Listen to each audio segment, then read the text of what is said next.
Boa noite, pessoal. Boa noite. Estamos aqui mais uma vez, né, para dar continuidade às revisões do segundo período do conteúdo de estatística, né?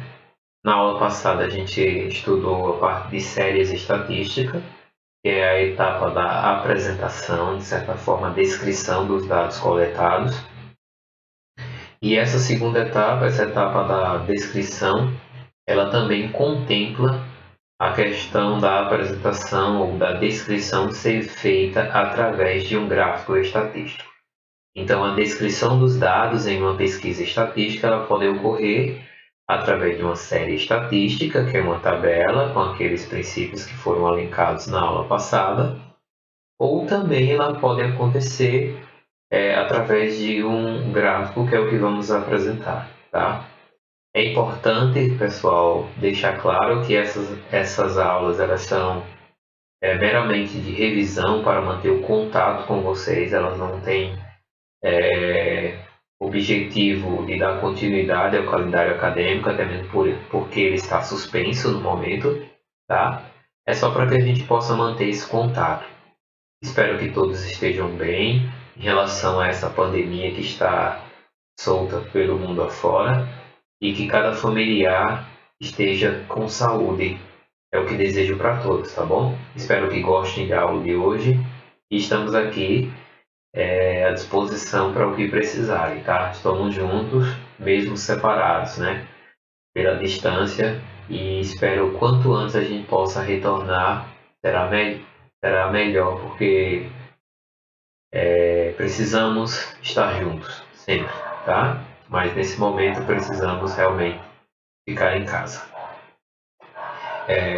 Dito isto, acho que é muito mais importante agora a gente falar do conteúdo propriamente dito, tá bom? Essa aula ela vai ser um pouco mais tranquila, porque ela não vai tratar sobre conteúdos que vão exigir cálculo, apenas no momento memorização de nomes, de definição de tipos de gráficos, tá bom? Quem sabe numa próxima oportunidade, em um próximo conteúdo, a gente já possa ministrar esse conteúdo e tentar, de certa forma, até construir alguns gráficos, tá bom? Mas o objetivo do uso do gráfico é produzir no investigador, ou no público em geral, uma impressão mais rápida e viva do fenômeno em estudo, já que o gráfico fala mais rápido a compreensão que as séries. Por exemplo, se eu quero passar a minha pesquisa ou divulgar a minha pesquisa através de um artigo científico, eu colocar uma série estatística muito tranquilo, porque ali vai ser um documento impresso, a pessoa de certa forma não vai estar lendo, então vai ter mais tempo para fazer essa leitura e até mesmo pode apreciar as informações de maneira mais detalhada. Porém, eu fazer uma divulgação através de um gráfico, por exemplo, em um jornal impresso ou em um site, num outdoor, que seja assim necessário a veiculação rápida e a leitura e interpretação rápida de quem está buscando essa informação. Então a gente vai, de certa forma, escolher ou dar atenção maior, ou vai dar prioridade ao uso do gráfico, tá bom? Então, para se decidir se a gente vai divulgar a nossa pesquisa, os dados coletados através de uma série estatística ou de um gráfico estatístico, vai depender da agilidade com que eu quero que o leitor interprete essas informações. Se eu quero mais detalhe, vai ser aquela coisa mais demorada, eu posso deixar em uma série.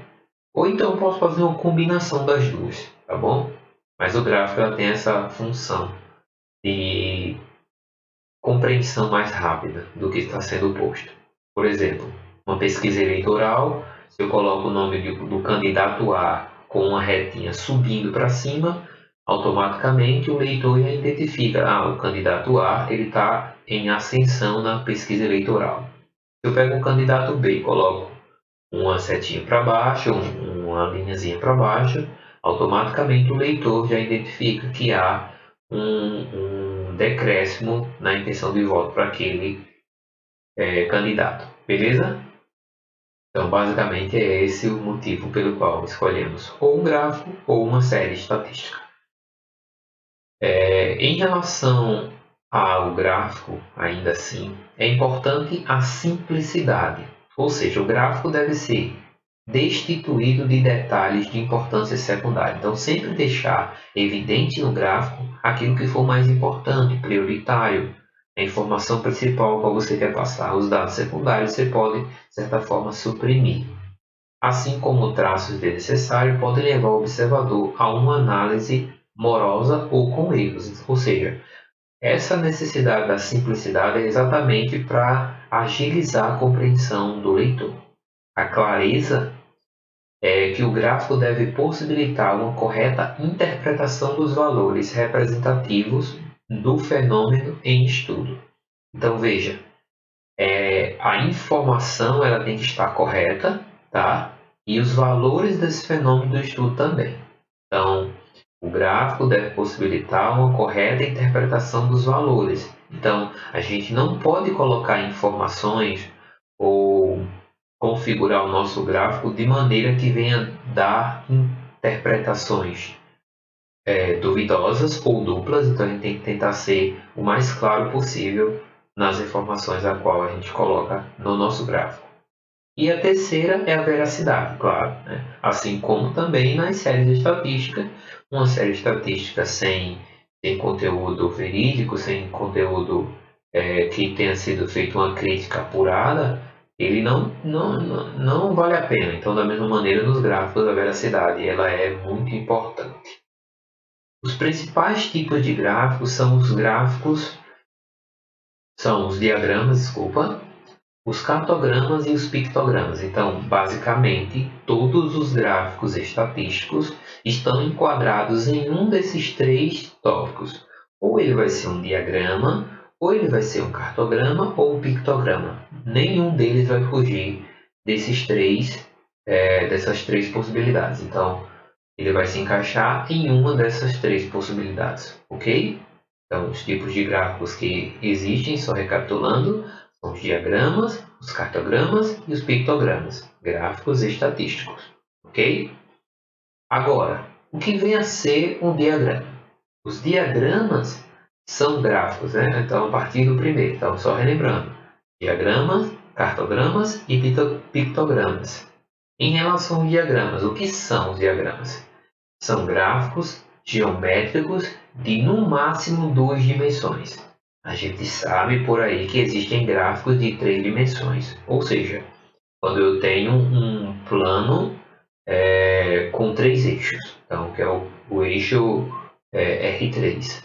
Mas pode acontecer, nesse caso, os diagramas serão considerados gráficos de no máximo 2 dimensões, tá bom? Para a sua construção. E, em geral, eles fazem uso do sistema cartesiano. Em geral, porque nem sempre é utilizado o sistema cartesiano. A gente vai verificar que, em algumas situações, o sistema cartesiano nem aparece, tá bom? Mas quais são os tipos de gráficos enquadrados nesse conjunto, ou seja, nos diagramas? São os gráficos em linha ou em curva, gráficos em coluna ou em barras, gráficos em coluna ou em barras múltiplas, tá? Aqui a gente já pode abrir um parênteses e é aquela necessidade de representar as séries múltiplas. Por isso que aqui o nome barras múltiplas. A gente vai ver mais à frente como é que representa. Gráficos em setores e gráfico polar. Então, os diagramas são basicamente esses 5, tá? Claro que o gráfico em colunas ou em barras se divide em 2. No caso, gráfico em coluna é um e gráfico em barras é outro. Gráfico em colunas múltiplas é um, gráfico em barras múltiplas é outro, porém ele está na mesma categoria, tá bom?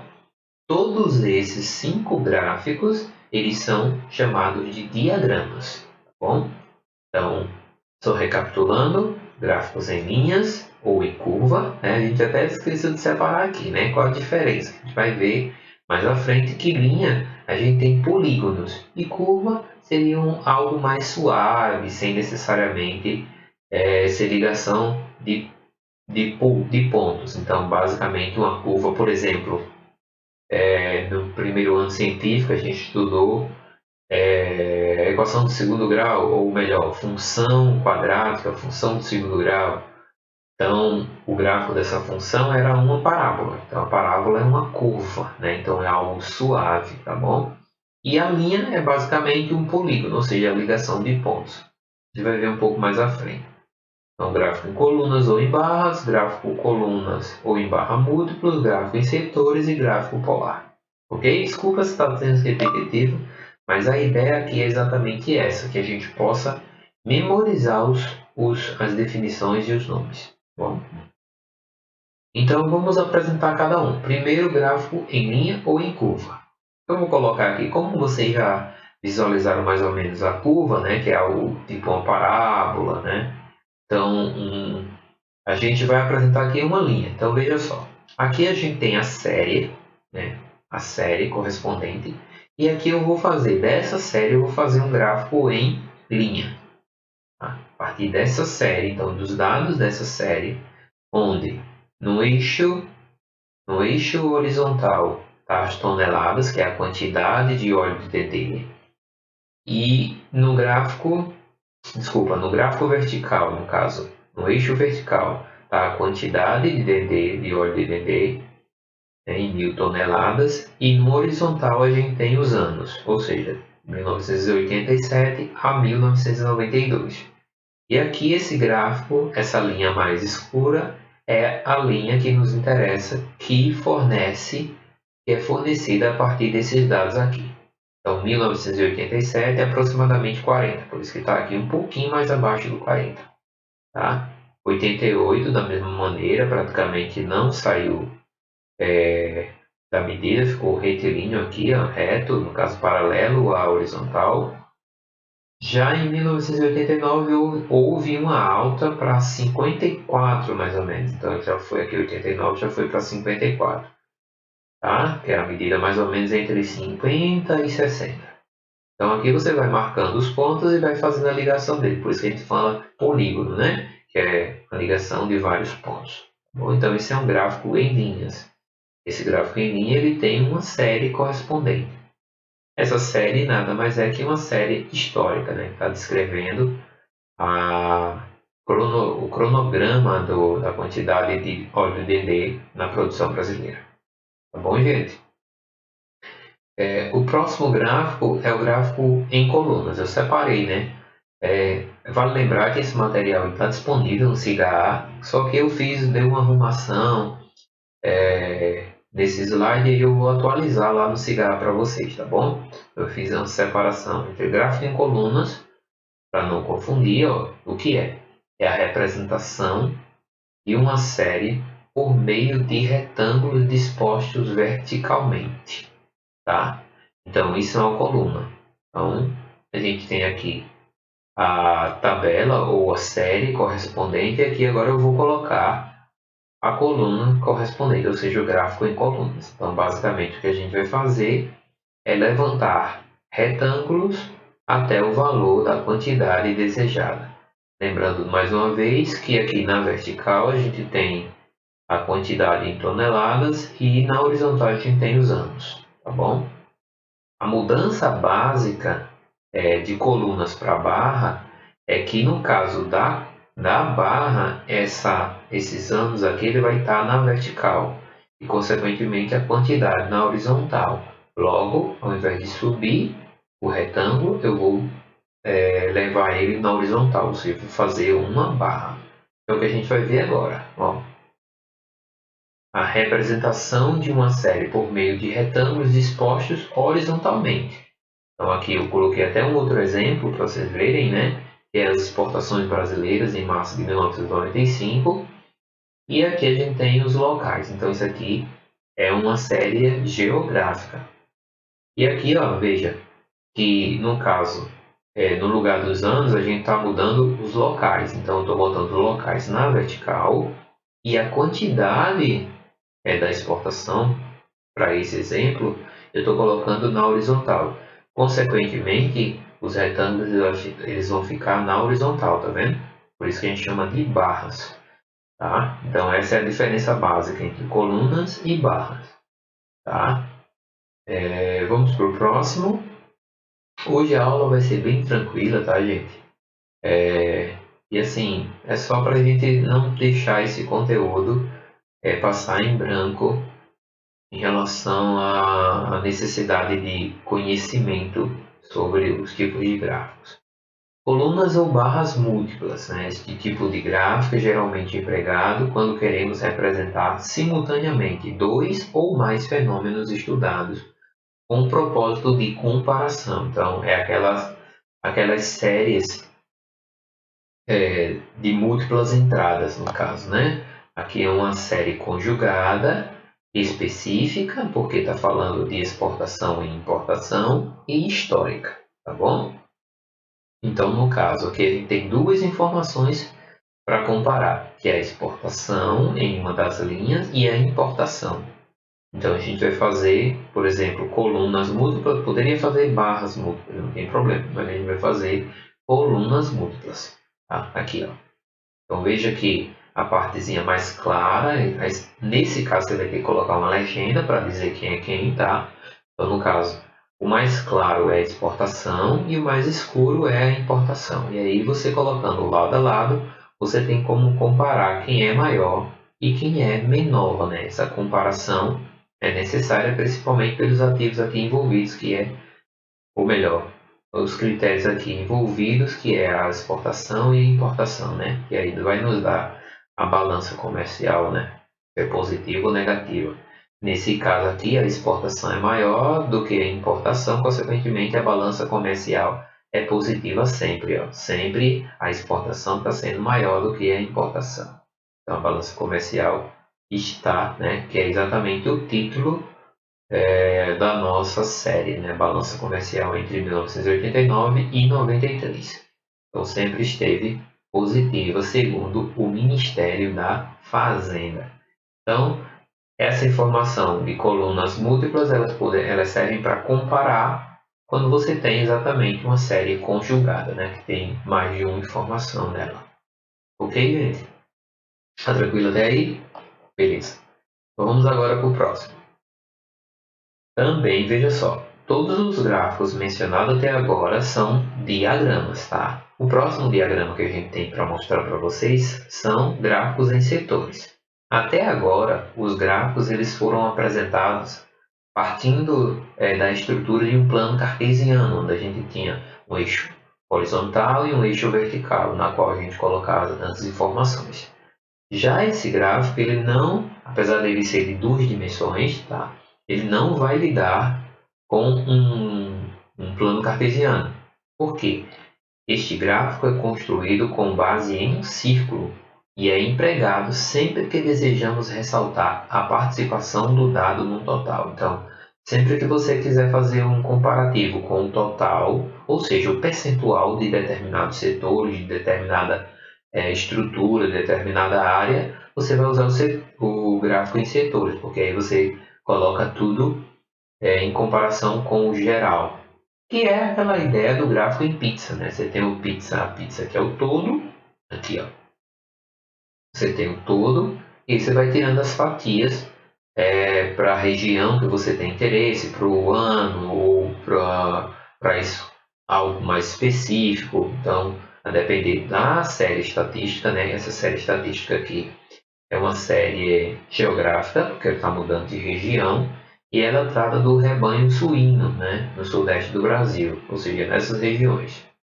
E aí a gente tem as fatias, né? A gente percebe que a maior fatia desse rebanho está em Minas Gerais, ó, por isso que aqui é importante o comparativo com o todo, veja, grande fatia da pizza, vamos colocar assim, né?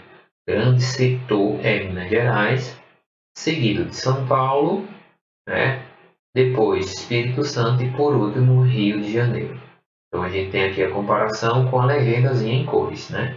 Infelizmente o gráfico não está colorido, mas eu acho que pela opacidade ou claridade dos retângulos dá para você verificar quem é quem. beleza? Então, gráfico em setores, tá? Por favor, não vão colocar gráfico em pizza ou gráfico de pizza. É gráfico em setores. Esse é o nome correto para esse gráfico. Tá bom, gente? Mas lembrando, ele continua sendo um diagrama, porém, ele não lança a mão do plano cartesiano, tá? Mas ele é de 2 dimensões. Tem algumas planilhas, alguns softwares, como Excel, ele pode fazer esse setor aqui, ele ser tipo um disco em 3 dimensões. Aí já foge um pouco, porque a gente está dizendo que já foge de ser um diagrama, porque aqui a gente está dizendo que o diagrama é de 2 dimensões, e se a gente colocar uma terceira dimensão aqui, já foge um pouquinho. Então, quando você vê um gráfico desse tipo aqui, um pouco mais gordinho, ele já não é um diagrama, tá? Ele foge disso aí, é mais uma inovação tecnológica, tá bom? Então, esse é um gráfico em setores. O próximo não é muito usado frequentemente, mas é um gráfico que é mais usado na comunidade, digamos assim, científica, nas áreas exatas, nas áreas de acompanhamento meteorológico, né? É o gráfico ideal para representar séries temporais cíclicas, isto é, séries temporais que representam em seu desenvolvimento determinada periodicidade, como por exemplo, a variação da precipitação pluviométrica ao longo do ano ou da temperatura ao longo do dia, né? A gente poderia acrescentar, sei lá, o fluxo de caixa de uma determinada empresa ao longo do dia, ao longo dos anos, ao longo dos meses. Então a gente consegue fazer essa periodicidade, tá? A entrada e saída de mercadorias, enfim. Então ele pode ser utilizado quando você tem uma periodicidade na situação. Então está sempre se repetindo ali aquela situação, e aí você tem um modelo que você pode estar elaborando o teu gráfico para a tua apresentação, para o teu TCC, tá? Para o teu artigo. Nesse caso, a gente está usando a precipitação pluviométrica em Recife, desculpa, em 1993. Aí tem aqui mês a mês, tá vendo? E aqui os milímetros de chuva, né? Que ocorreu lá nessa cidade. E aqui está o gráfico o gráfico polar, tá? Esse gráfico polar, ele também não utiliza o plano cartesiano. Ele utiliza o plano polar, que é o que a gente chama de plano polar, né? Ele tem como referência um segmento de reta, tá?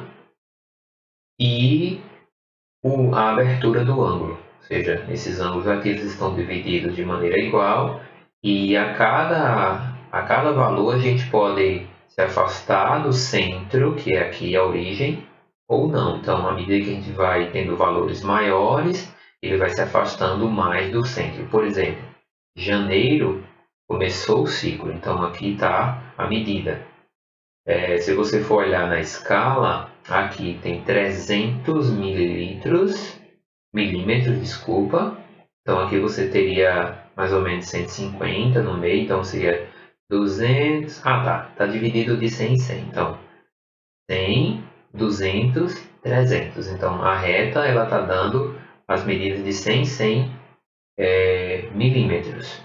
Veja que janeiro ficou na metade do 100, ou seja, aproximadamente 50. Então, por isso que a gente marcou aqui. Ó.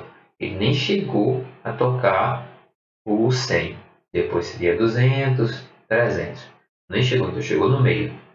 Quando foi em fevereiro, chegou quase próximo de 100. Então, a distância do centro aumentou um pouquinho mais. Chegou bem próximo do 100. Está vendo aqui o 100? Que é a referência do círculo, da circunferência.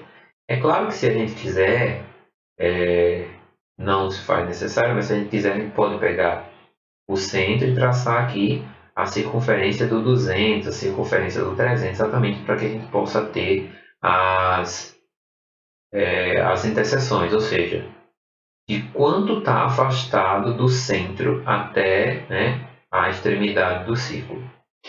É o que acontece geralmente, por exemplo, com radar. O radar de de um avião, você vê então ele fica ali no centro, que é a posição do objeto, e a partir de qualquer objeto que esteja se aproximando dele, ele vai ter a distância em relação àquele centro. Tá? Por exemplo, aqui, só para a gente finalizar. Em junho foi quase 300. Então veja que em junho é a maior reta que tem. Então se a gente fizer, no caso, colocando aqui o compasso com o centro aqui e colocar o raio de tamanho 300, a gente pode traçar o círculo e a gente vai ver que esse ponto aqui, ó, ele vai dar... Opa, deixa eu voltar, desculpa. Então, ele vai dar aproximadamente no 300. É claro que isso tudo que eu estou falando é uma interpretação um pouco mais específica da área de matemática. O importante é que você consiga entender o gráfico polar. Veja, ele demonstra quanto mais afastado do centro estiver, maior é o valor. Então, o centro é aqui. Então, o maior volume foi em junho. Também tem um volume muito grande em maio, tá vendo? Então, quanto mais afastado tiver a reta do centro, maior esse volume. Quanto mais próximo tiver, né? E no caso aqui, novembro, que foi bem pouquinho, está bem próximo do centro, novembro. Então, significa que é menor o dado, tá bom?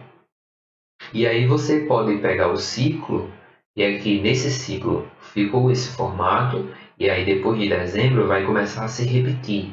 E você vai poder sobrepor essa malha aqui, e aí você vai seguir, de certa forma, conseguir comparar um ciclo com o outro. Tá? Então o gráfico polar serve para isso. Tudo bem?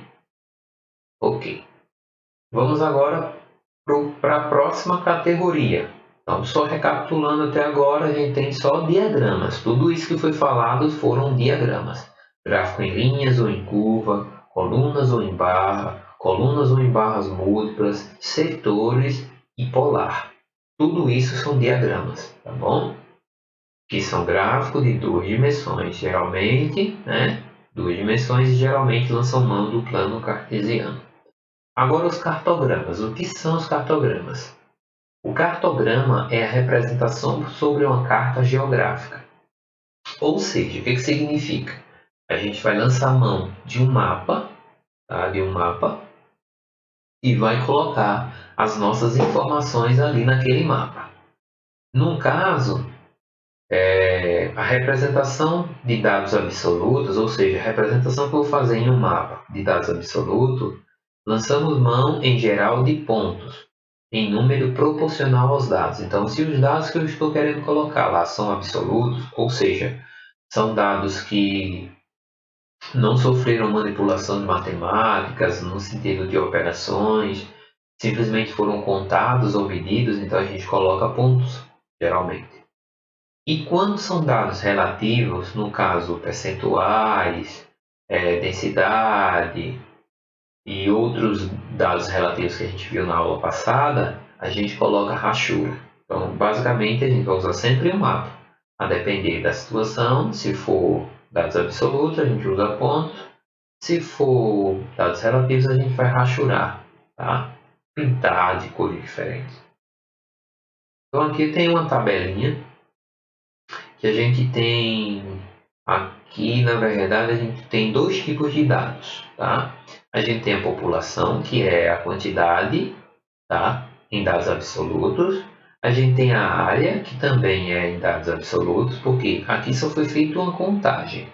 E aqui foi feita uma medida da área, tá bom? Então, isso, tanto a população, os dados da população, como da área dessas regiões, elas são dados absolutos. Já a densidade demográfica dessa área, que nada mais é que os habitantes por quilômetros quadrados, tá? Então a gente vai fazer a divisão desses dois dados absolutos e vai encontrar a densidade. Nesse caso, esse aqui, a densidade, são dados relativos. Então, eu vou mostrar em um cartograma como se representa tanto a quantidade de habitantes dessa região, aqui Paraná, Santa Catarina e Rio Grande do Sul, como a densidade rachurada. Então aqui eu vou usar pontos e aqui eu vou usar rachuras. Tá aqui o exemplo. Ó, aqui está os habitantes distribuídos com pontos. Então aqui eu peguei o mapa da região sul, tá?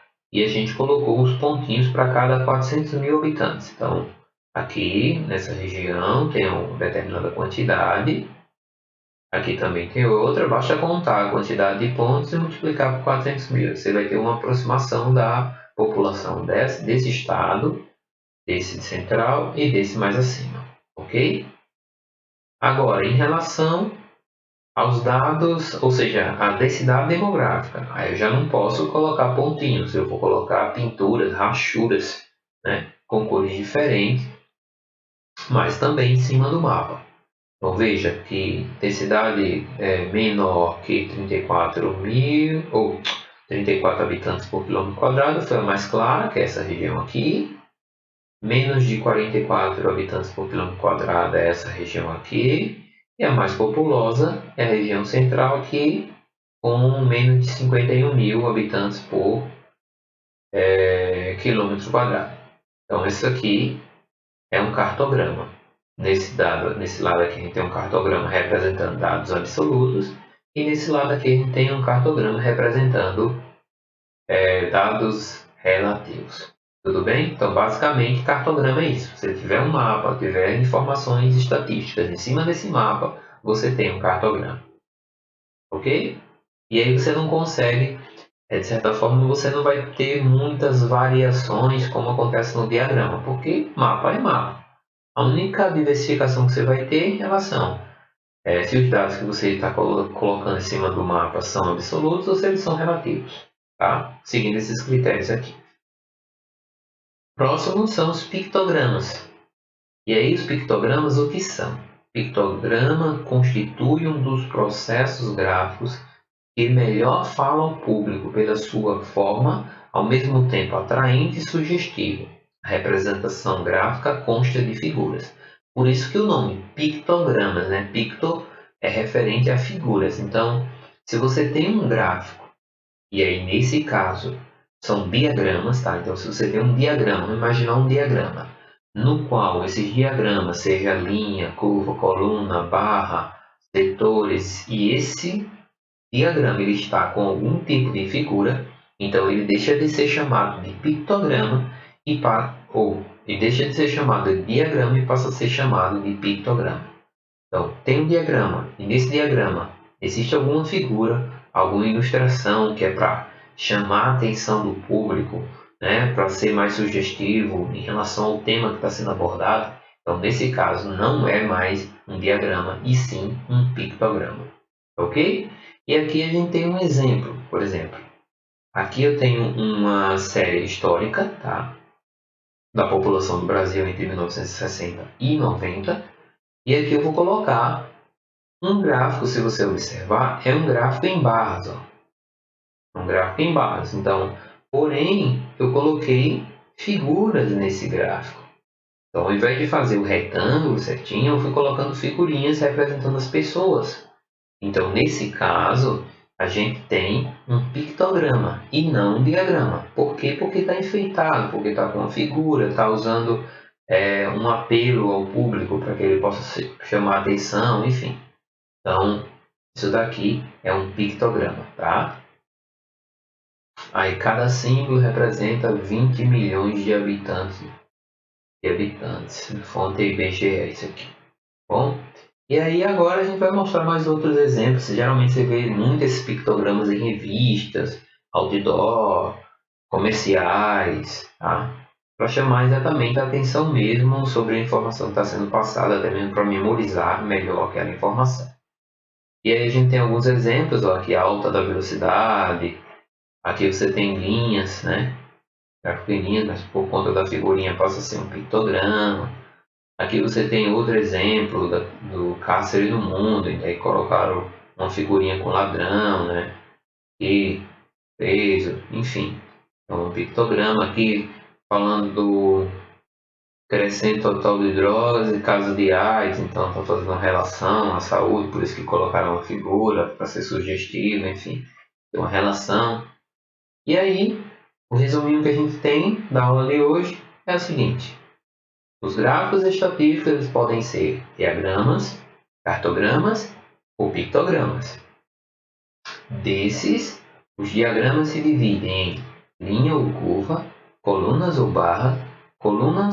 barras múltiplas, setores e polar. Beleza? Os cartogramas são basicamente mapas com informações de dados absolutos ou relativos, e os pictogramas são diagramas enfeitados, vamos colocar assim, com figurinhas. Tá certo, gente? Então era isso que eu tinha para falar para vocês por hoje. Assim, foi uma aula bem simples, bem curta, mas que deixa registrado aí o conteúdo que a gente abordou já estudamos esse conteúdo nas nossas aulas do segundo período, tá certo? De estatística. Muito obrigado, tenham todos um ótimo final de semana, que Deus abençoe a todos e fiquem com Deus e até a próxima, se Deus quiser. Tchau. Valeu.